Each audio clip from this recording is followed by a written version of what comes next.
Hello welcome to my blog. यो चाहिँ मेरो सानो ब्लग है।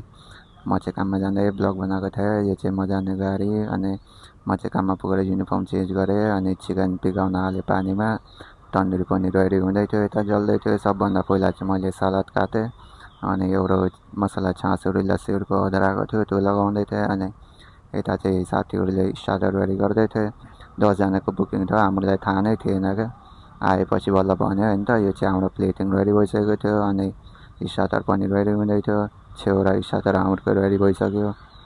अब 3टा बचेको थियो स्टार्टर अनि यो 3टा पनि रेडी भइसक्यो। अनि यो खाना पिकअप दिएपछि चाहिँ म चाहिँ लागेँ चिकन काट्नलाई। चिकन काटेर म्याग्नेट गरेपछि व्हाइट मसला बनाउनुतिर लागेँ।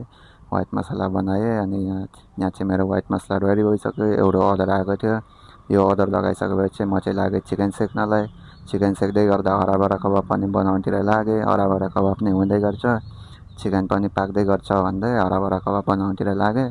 अनि यहाँ चाहिँ मेरो हराभरा कबाब पनि रेडी हुनै लागेको थियो। भोक पनि लागेको थियो, टाइम पनि धेरै निक्लिसकेको थियो। यहाँ चाहिँ मेरो हराभरा कबाब पनि रेडी भइसक्यो। यहाँ चाहिँ मेरो चिकन टिक्का पनि रेडी भइसक्यो।